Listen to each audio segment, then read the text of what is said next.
चलो देखो पहला सवाल, विच of the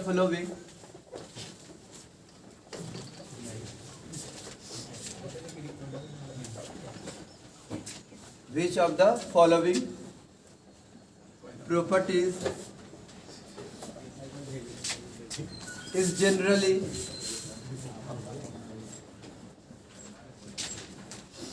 not shown by metal?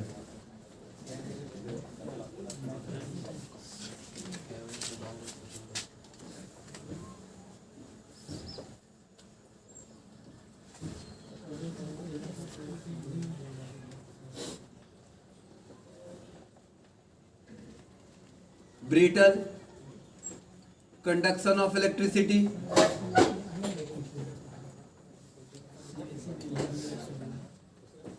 sonorous, और डी में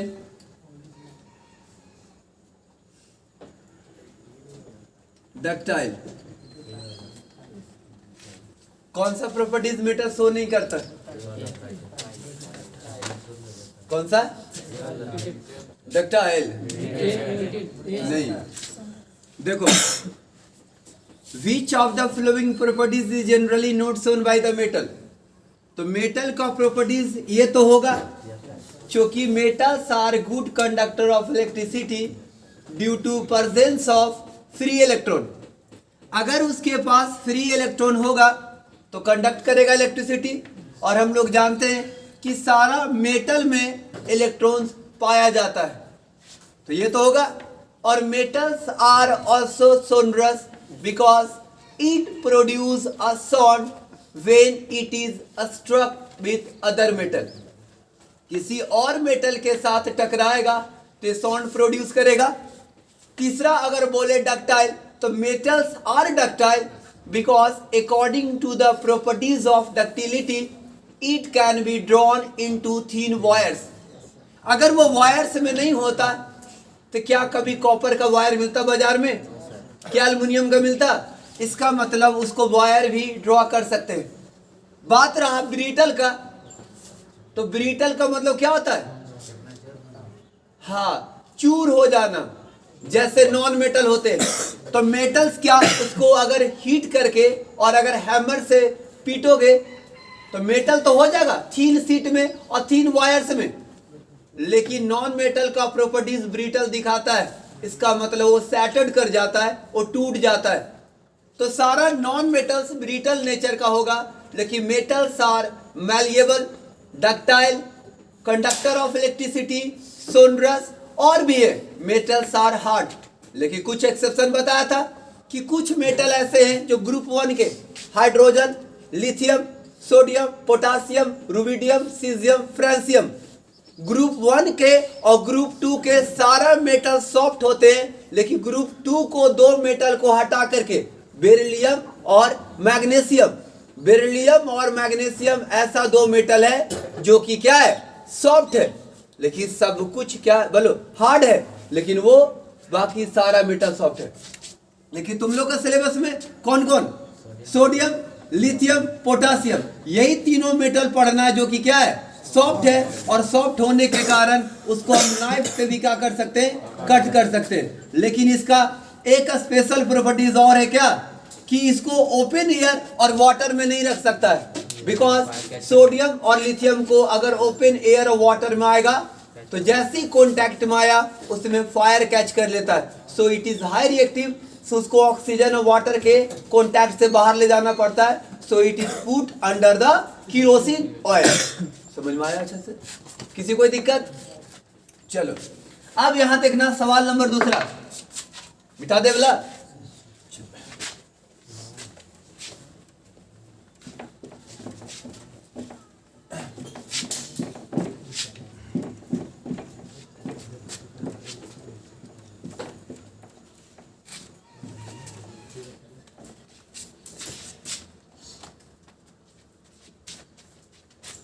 question number 2, the solution of, लिखते जाओ, the solution of one of the following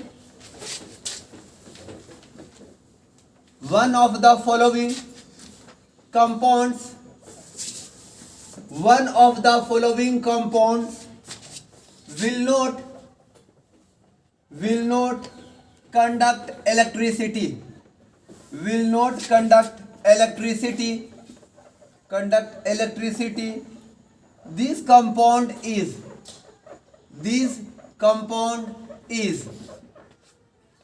पहला में NaCl, दूसरा में CCl4, तीसरा में MgCl2 और चौथा में हो जाएगा CaCl2। सबको पता है ऑप्शन क्या होगा? CCl4 कैल्शियम टेट्रा क्लोराइड, 4 गो क्लोरीन है कार्बन के साथ। तो तुम लोग को पहले भी बताया था कि जो कार्बन का कंपाउंड होगा वो कोवैलेंट बॉन्ड बनाता है। कोवैलेंट बॉन्ड का मतलब कि those bond which is formed by equal sharing of electron. तो जितना कोवैलेंट बॉन्ड होगा वो सारा क्या होगा? Bad conductor of electricity. क्या होगा? Bad conductor of electricity except graphite. क्या होता है कि ग्राफाइट भी एलोट्रोप्स ऑफ क्या है? कार्बन है। कार्बन का 3 एलोट्रोप्स मिलते हैं। कौन कौन? पहला में बोलो डायमंड, दूसरा में हो जाएगा ग्राफाइट और तीसरा में हो जाएगा बकमिस्टर फ्लोरेनेस। क्या होगा? बकमिस्टर फ्लोरेनेस। ये 3 होता है किसका? कार्बन का एलोट्रोप्स। अब बताओ कि डायमंड ये बैड कंडक्टर ऑफ इलेक्ट्रिसिटी है और बताया था क्यों? क्योंकि इसका स्ट्रक्चर क्या होता है? टेट्राहेड्रल। अगर बोले ये कार्बन का तो कार्बन का ये 4 बॉन्ड, देखो ये कार्बन ये कार्बन ये कार्बन और यहाँ पे आगे वाला कार्बन। इस तरीका से इसका इनफाइनाइट स्ट्रक्चर मिलता है, आगे तक जाता है। अब तू बताओ इस कार्बन के एटॉमिक नंबर 6 होता है ना? Atomic number 6। तो अगर इलेक्ट्रॉनिक कॉन्फ़िगरेशन करेगा तो 6 का अगर कॉन्फ़िगरेशन किया तो 2 और क्या होगा? 4 इसका हो गया आउटरमोस्ट ऑर्बिट का electron, that is called valence electron. और वैलेंस इलेक्ट्रॉन से ही क्या बनाया जाता है? Covalent bond. और कोवैलेंट बॉन्ड अगर वैलेंस इलेक्ट्रॉन से बनाया जा रहा है, इसका मतलब कि बनाया जा रहा है, इसका मतलब क्या होगा कि कार्बन 4 इलेक्ट्रॉन से अपना बॉन्ड कंप्लीट करेगा, ऑक्टेट बनाएगा। तो 4 इलेक्ट्रॉन ये शेयर किया और बाकी 4 अदर कार्बन करेगा। तो बता क्या कार्बन पे फ्री इलेक्ट्रॉन बचा? क्या कार्बन पे फ्री इलेक्ट्रॉन बचा? जब कार्बन के पास फ्री इलेक्ट्रॉन है ही नहीं, सारा के सारा इलेक्ट्रॉन बॉन्ड में पार्टिसिपेट कर गया, तो बता इसके पास फ्री इलेक्ट्रॉन ना रह करके क्या कंडक्टर बनेगा? नहीं कंडक्टर बनेगा। लेकिन ग्रेफाइट का याद होगा, ग्रेफाइट का सीट लेयर स्ट्रक्चर होता है। ग्रेफाइट का कैसा? सीट लेयर स्ट्रक्चर होता है। इस तरीका से इनफाइनाइट स्ट्रक्चर जाएगा। इस तरीका से अगर इनफाइनाइट स्ट्रक्चर जाएगा, इसका मतलब कि प्रत्येक यहाँ पे क्या है? कार्बन है। प्रत्येक यहाँ पे कार्बन है। तो तुम देख सकता है ये वाला कार्बन 3 कार्बन से जुड़ा हुआ है। देखो ये वाला कार्बन 3 कार्बन से जुड़ा हुआ, कहीं भी एग्जांपल ले सकता है। ये कार्बन कोई 3 कार्बन से जुड़ा रहेगा। तो तुम बताओ कि अगर कोई कार्बन 3 कार्बन से जुड़ा हुआ है, वो भी सिंगल बॉन्ड से, तो 3 इलेक्ट्रॉन का शेयरिंग हुआ ना। 1 इलेक्ट्रॉन अभी भी बचा हुआ है क्योंकि कार्बन के पास 4 होता है। 1 इलेक्ट्रॉन सब कार्बन के पास बचा हुआ है और these electrons are free electron। Electron क्या है? Free electron. So these free electron helps in the conduction of electricity। ये इलेक्ट्रिसिटी को क्या करेगा? कंडक्ट करेगा। इसी चलते ग्रेफाइट एक एक्सेप्शन होता है कि नॉन मेटल होने के बावजूद भी ये गुड कंडक्टर ऑफ क्या है? इलेक्ट्रिसिटी। और साथ में ये ग्रेफाइट क्या होगा? कोवैलेंट बॉन्ड बनाएगा। क्या बॉन्ड बनाएगा? कोवैलेंट। कोवैलेंट सारा बैड कंडक्टर होता है, लेकिन एक्सेप्शन है। ग्रेफाइट क्या है? गुड कंडक्टर है कोवैलेंट होने के बावजूद। तो यहां से देखो कि सोडियम इज ए मेटल। क्या वो कोवैलेंट बॉन्ड बनाएगा? नहीं। सारा मेटल और नॉन मेटल ऑलवेज फॉर्म कौन सा बॉन्ड? Ionic bond. और आयोनिक बॉन्ड में होते हैं कटायन और अनायन, और वो कटायन और अनायन के चलते सोडियम अपना इलेक्ट्रॉन रिलीज करता है और वो फ्री इलेक्ट्रॉन छोड़ देता है, और फ्री इलेक्ट्रॉन के चलते वो कंडक्टर ऑफ क्या हो जाता है? इलेक्ट्रिसिटी। तो ionic compound are good conductor of electricity. तो सोडियम NaCl है आयोनिक। ये मैग्नीशियम, ये भी आयोनिक, क्यों? क्योंकि मेटल, और ये नॉन मेटल, ये भी कैल्शियम मेटल और chlorine non metal. So this all are good conductor of electricity except कौन? Carbon tetrachloride. और ये बात याद रखना शॉर्टकट, जो भी कार्बन के कंपाउंड बनाएगा, जो भी कार्बन के कंपाउंड बनाएगा वो लगभग बैड कंडक्टर ऑफ इलेक्ट्रिसिटी होता है। समझ में आया? क्या होता है? बैड कंडक्टर ऑफ इलेक्ट्रिसिटी लगभग में, क्योंकि सारा का सारा क्या रहता है? Covalent compound. क्या होता है? Covalent compound. बोलो किसी को कोई दिक्कत? समझ में आ गया?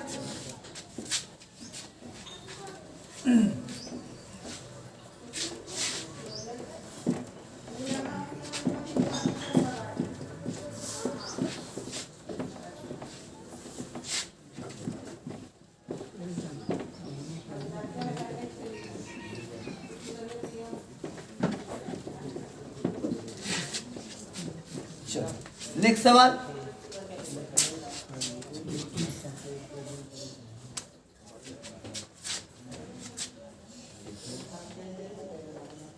which one of the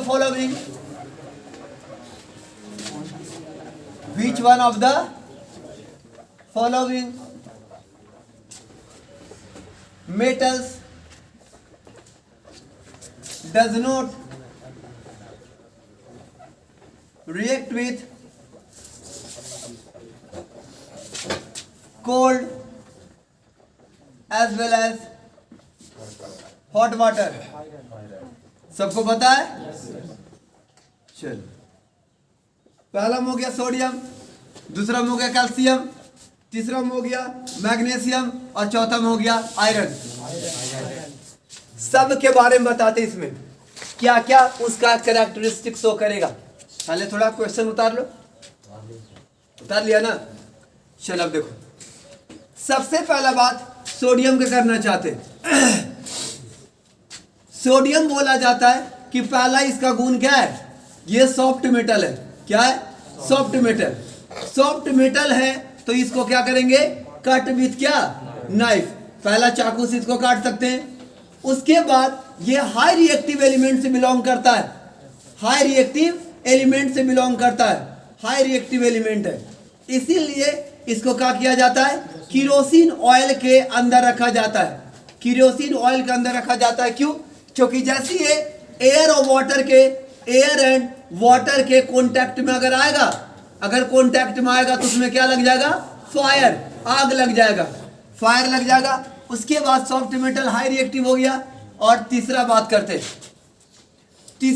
करते सोडियम, ये हाईली एक्सोथर्मिक रिएक्शन है। क्या है? Highly exothermic reaction. याद रखना, बहुत इंपॉर्टेंट।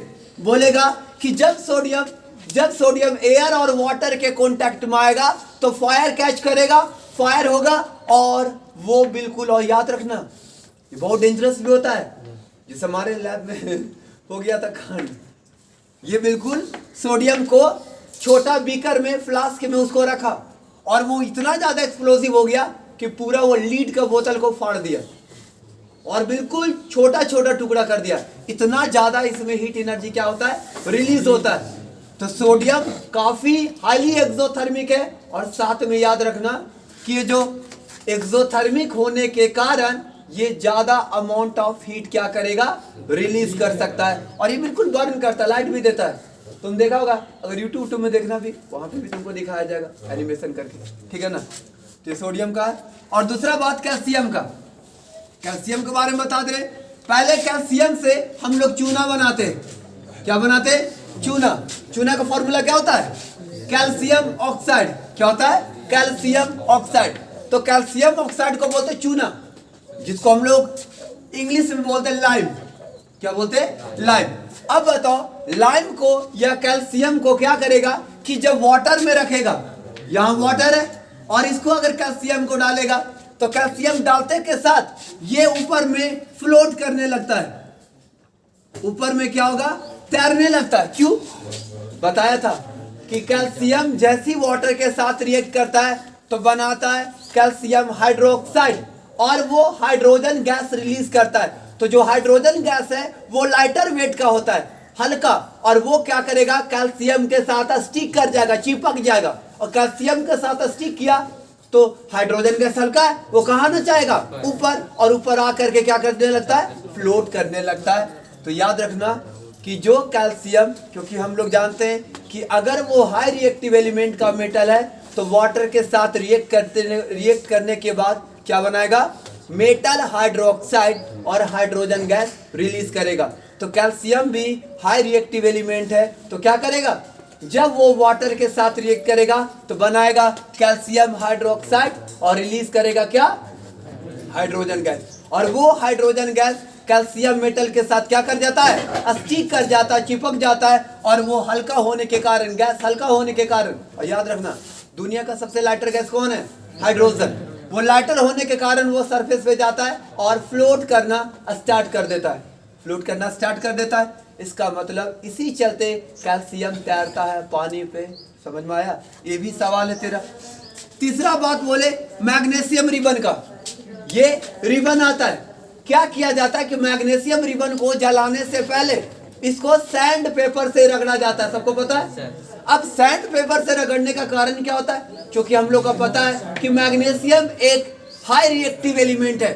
अगर वो प्योर मैग्नीशियम लाएगा तो क्या ऑक्सीजन अवेलेबल नहीं है, बिल्कुल अवेलेबल है, और वो करेगा मैग्नीशियम ऑक्सीजन के साथ रिएक्ट करके और वो बना देगा मैग्नीशियम ऑक्साइड, जो वहां ऑक्सीजन का एक लेयर चढ़ जाएगा और वो ऑक्सीजन का लेयर बर्न करने में तकलीफ करेगा।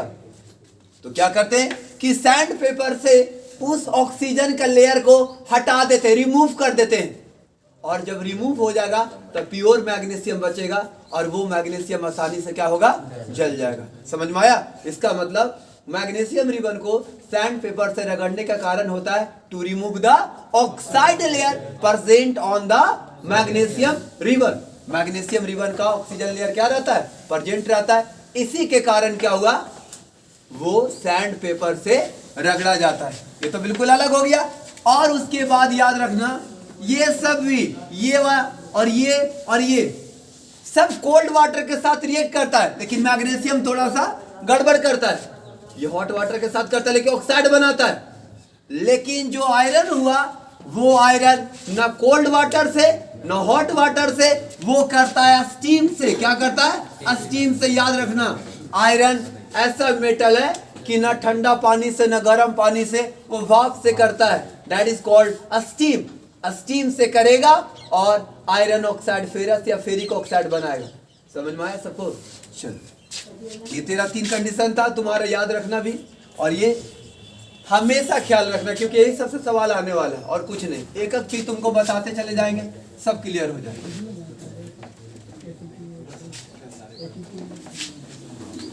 बोलो किसी को दिक्कत?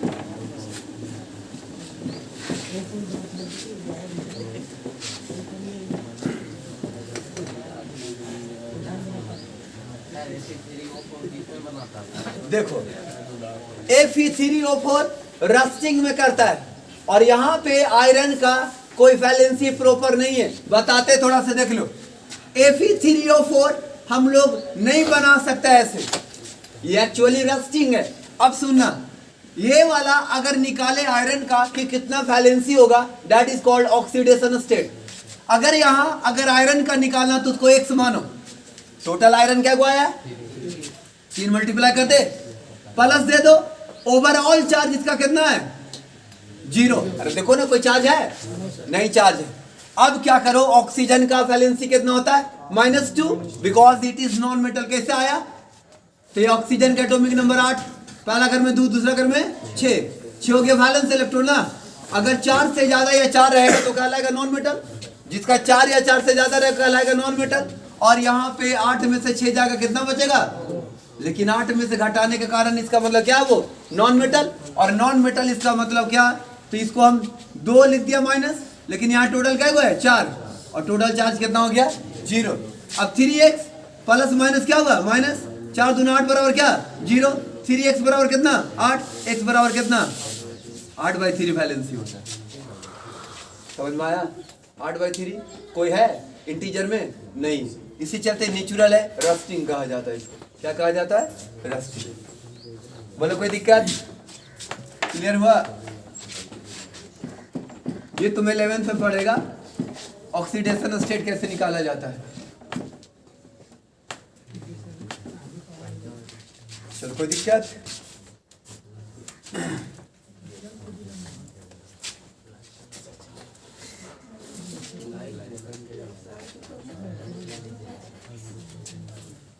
चलो नेक्स्ट, एन एल्युमिनियम स्ट्रिप,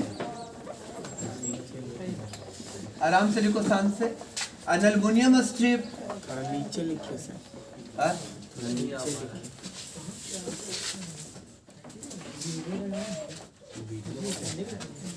ठीक है। अब एन एल्युमिनियम स्ट्रिप, अल्लाह ना कर बाबू, an aluminum strip is kept immersed in freshly prepared ferrous sulfate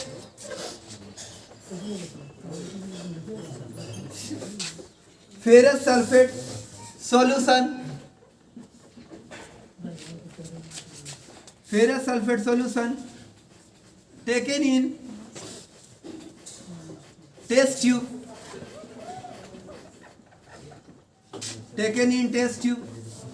the change observed is that पहला में green solution slowly turns colourless होगा, या lower end of test tube becomes slightly warm.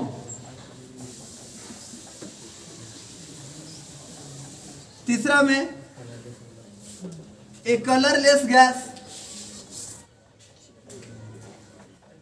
with a smell of burning sulfur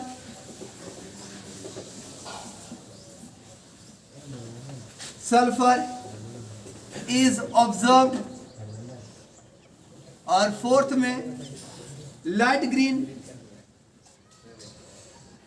solution change to blue. बोलो कौन option होगा? ये होगा। चलो देखो, पहला बात, यहां से देख रहे हैं कि किसका स्ट्रिप डाला गया। पहले हम लोग रिएक्टिविटी सीरीज चेक करेंगे। क्या तो क्या एल्युमिनियम आयरन से ज्यादा रिएक्टिव है कि नहीं? बिल्कुल है। According to reactivity series aluminium ज्यादा रिएक्टिव है आयरन से, तो आयरन को डिस्प्लेस कर देगा। अगर ज्यादा रिएक्टिव है तो आयरन को क्या करेगा? डिस्प्लेस कर देगा। तो high reactive metal displaces the low reactive metal from the salt solution is called displacement reaction.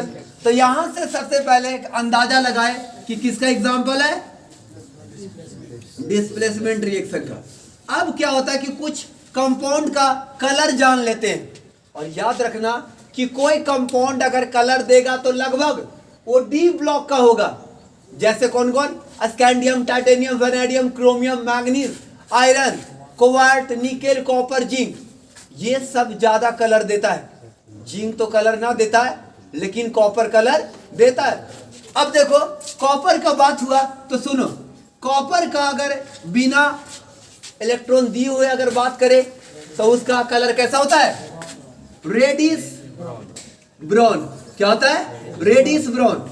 अगर बात करें Cu1 प्लस का, जब वो ऑक्सीडाइज कर जाता है तो हो जाता है कैसा? ग्रीन। और अगर वो कॉपर सल्फेट के जैसा +2 में आएगा तो कैसा हो जाएगा? ब्लू हो जाएगा। तो हम इतना तो समझ गए कि कॉपर सल्फेट जो CuSO4 है उसका कलर क्या होता है? क्या होता है? ब्लू होता है। और फेरस सल्फेट उसका कलर कैसा होता है? ग्रीन। याद रखना, FeSO4 का कलर क्या होता है? ग्रीन होता है, और CuSO4 का कलर क्या होता है? ब्लू होता है। अब बताओ, क्या एल्युमिनियम अपना कलर शो करेगा?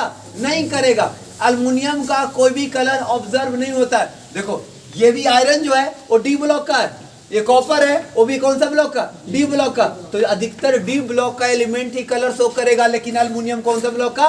पी ब्लॉक का। पी ब्लॉक का कैसे? देखो एल्युमिनियम का 1s2 2s2 2p6 3s2 और 3p1 6 नहीं 3p1। देखो 2 4 6 4 10 दोबारा है 13। लास्ट वाला कहाँ आया? पी में। तो जो लास्ट वाला ऑर्बिटल में अगर भरेगा वही उसका ब्लॉक कहलाएगा। तो पी में आया तो पी ब्लॉक का हो गया, डी आता तो डी ब्लॉक का हो जाता, एफ आता एफ ब्लॉक का, एस आता तो एस ब्लॉक का। चलो देखो इसका मतलब कि एल्युमिनियम जब रिएक्ट करेगा तो बनाएगा क्या? देखो यहाँ अगर बात करें यहाँ पे कि एल्युमिनियम क्या बनाएगा तो रिएक्शन हम लिख देते हैं। बोल रहा है कि एल्युमिनियम आयरन सल्फेट के साथ जाएगा तो क्या करेगा? तो देखो यहाँ अगर एल्युमिनियम को अगर हम FeSO4 के साथ रिएक्ट करवाएं तो देखो एल्युमिनियम का एटॉमिक नंबर कितना होता है? एल्युमिनियम का एटॉमिक नंबर कितना होता है? 13। फर्स्ट ऑर्बिट 2, सेकेंड ऑर्बिट 8, 8 2 10 और 3।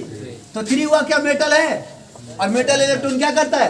डोनेट करता है। और जो इलेक्ट्रॉन डोनेट करता है हमेशा कैसा चार्ज बनाएगा? पॉजिटिव बनाएगा। एल्युमिनियम +3 और Fe और SO4, Fe और SO4, SO4 और आयरन SO4 का कितना? -2। क्यों? क्योंकि सल्फ्यूरिक एसिड पड़ा है। सल्फ्यूरिक एसिड में क्या? हाइड्रोजन। तो 2 को जाएगा तो 2 वैलेंसी लेगा, क्योंकि हाइड्रोजन का एक का वैलेंसी कितना? 1, तो 2 का कितना? 2। तो जितना प्लस उतना माइनस, तो जितना माइनस उतना प्लस। क्यों? Because salt is a neutral. Neutral क्यों होता है? Because it contains equal number of positive and negative charge. तो जितना माइनस उतना प्लस। ये हाई रिएक्टिव है, ये प्लस किसको अट्रैक्ट करेगा? निगेटिव को। तो SO4 के पास जाएगा तो एल्युमिनियम का कितना हो गया? 3। SO4 का कितना हो गया? 2। क्रॉस मल्टीप्लाई कर दो क्या बना? Al2SO4 whole thrice. और आयरन अकेला हो जाएगा तो यहाँ बन गया Al2SO4 होल थ्राइस और प्लस क्या आ गया? आयरन। ये हो गया सर इक्वेशन। इसका कलर क्या होता है? कलरलेस। इसका कलर क्या होता है? कलरलेस होता है। बिल्कुल ये होता है क्या? कलरलेस। समझ में आ रहा है सबको कि कोई दिक्कत किसी को? ये होता है कलरलेस। ये वाला इक्वेशन या अथी लिख लो जल्दी से।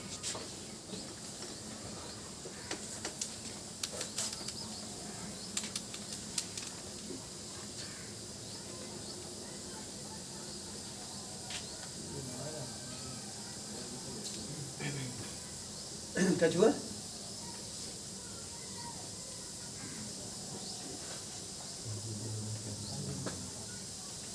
पहले नीचे वाले मिटा देते हैं।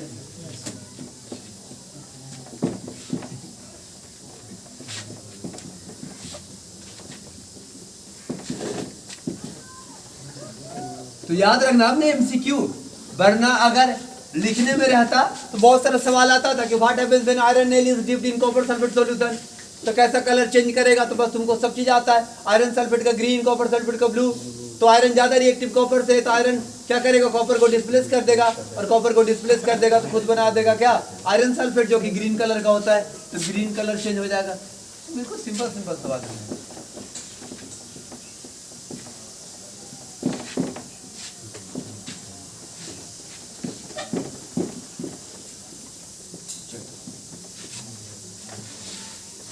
एक और सवाल कर लो। Question number 5। Which of the following oxide? Which of the following? Which of the following oxide of iron would be obtained?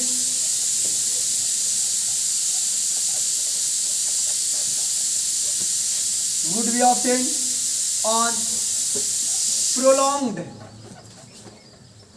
reaction। prolonged मतलब लॉन्ग टाइम के लिए। Reaction of iron with steam. Steam के साथ react कर रहा है, क्या बनाएगा? FeO बनाएगा। क्या Fe2O3 बनाएगा? क्या वो Fe3O4 बनाएगा? क्या Fe2O3 एंड Fe3O4? कौन सा ऑप्शन होगा? सी होगा ना? हाँ, समझ में आ गया?